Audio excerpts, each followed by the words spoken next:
Kabupaten Bengkalis merupakan salah satu kabupaten yang berada di Provinsi Riau. Nah, daerah ini mempunyai satu kisah mitos yang dapat kita ambil pesan moralnya, yakni Bujang Ikal. Konon kabarnya, Bujang Ikal adalah nama seekor buaya penunggu yang bersemayam di Sungai Bantan, Kabupaten Bengkalis. Nah, Sungai Bantan ini membelah dua desa Bantan Tua dan Desa Jangkang. Menurut cerita dari masyarakat setempat, Bujang Ikal merupakan seekor buaya yang tubuhnya bisa mengecil ataupun membesar. Jika mengecil, tubuhnya kira-kira sehasta, dan jika membesar, tubuhnya sama panjang dengan jembatan Sungai Bantan, yaitu sepanjang 4 meter. Alkisah, pada zaman dahulu di tanah Bantan, hiduplah seorang yang bernama Raja Betatah.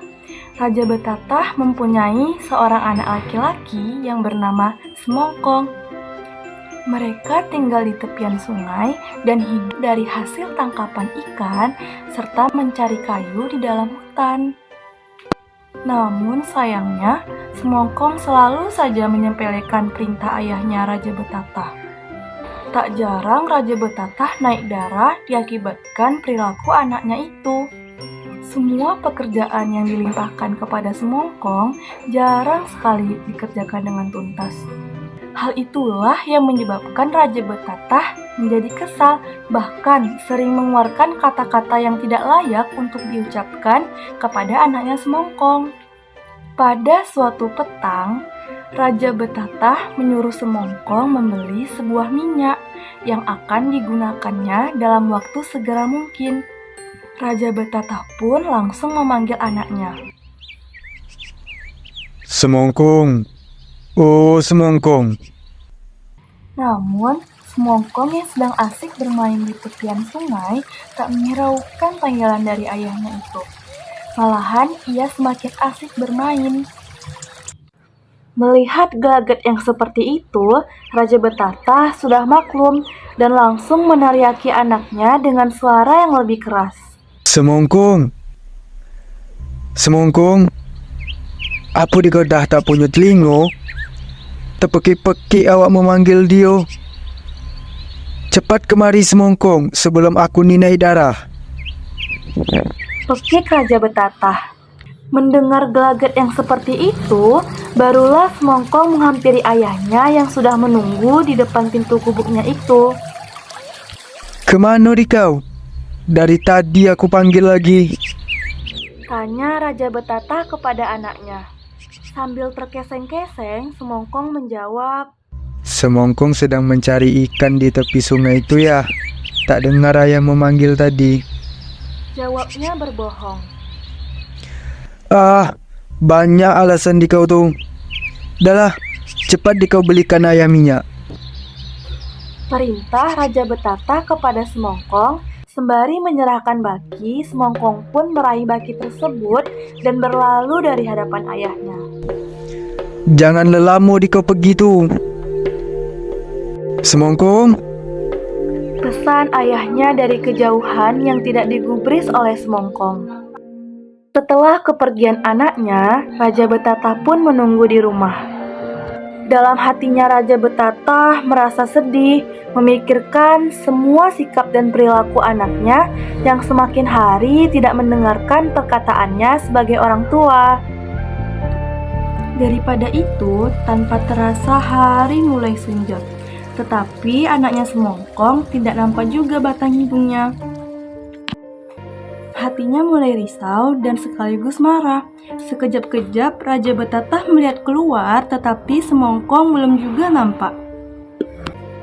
Hati yang tadinya sedih melihat keberadaan anaknya yang kurang kasih sayang, kini berubah menjadi amarah. Bagaimana tidak, sudah dipesan supaya tidak berlama-lama, tetapi anak Semongkong tidak mempedulikan pesannya itu. Akhirnya, karena merasa kesal dan marah, serta merasa muak hanya duduk di rumah, Raja Betatah pun memutuskan untuk mencari Semongkong. Puas Raja Betatah mencari keberadaan Semongkong hingga sampailah di Sungai Bantan. Merasa letih, Raja Betata pun duduk di bawah sebatang pohon dan seraya berseru, Semongkong, Semongkong, di mana engkau? teriak Raja Bertata berulang-ulang. Tak ada suara sahutan yang diharapkan Raja Betata. Namun, ternyata anaknya Semongkong sedang bersembunyi di sebuah sampan yang ada di Sungai Banten tersebut. Semongkong menjadi takut dan bersembunyi mendengar teriakan kemarahan ayahnya. Dan seketika itu juga, ia baru teringat bahwa ayahnya menyuruhnya membelikan sesuatu. Raja Betata mengulangi teriakannya. Semongkong, Semongkong, di mana engkau? Akhirnya, dengan sedikit ketakutan, Semongkong menyahut dari sampan tempat ia bersembunyi.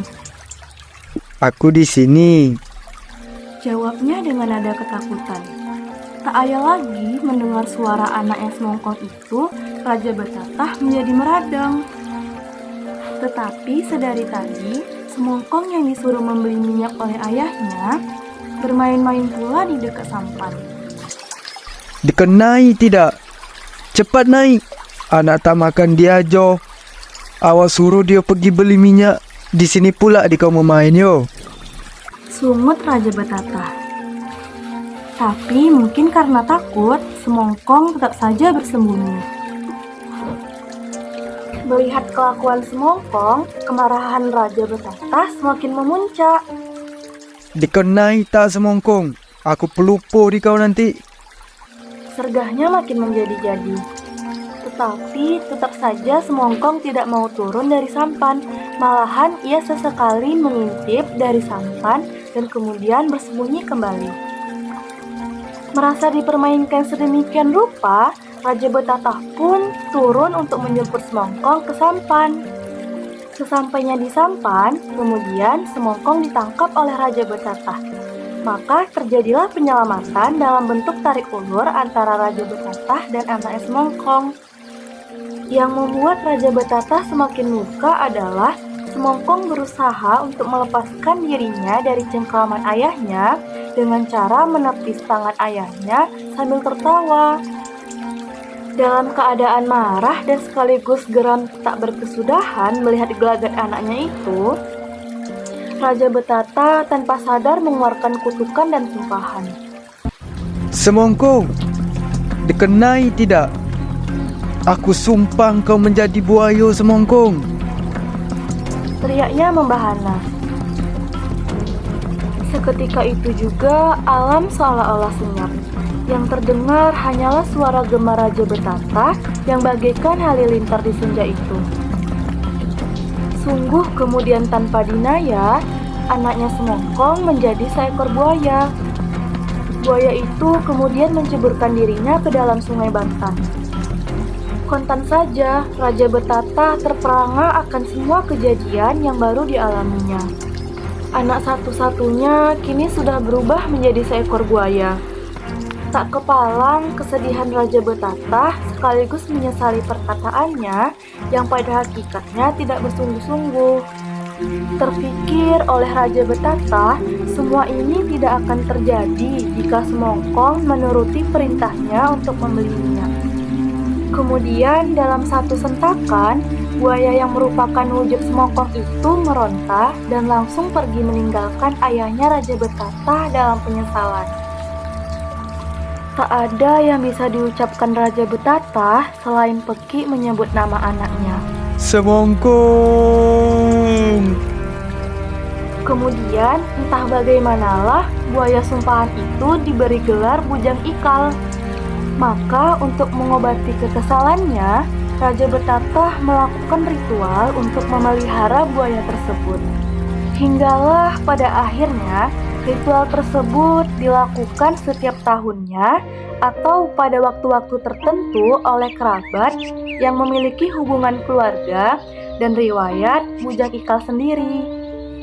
Namun, menurut kepercayaan masyarakat setempat, bahwa bujang ikal sebenarnya tidak mengganggu manusia, karena ia juga berasal dari manusia, tepatnya seorang anak yang disumpah oleh orang tuanya menjadi seekor buaya karena tidak menuruti perkataan orang tuanya, alias hungkal.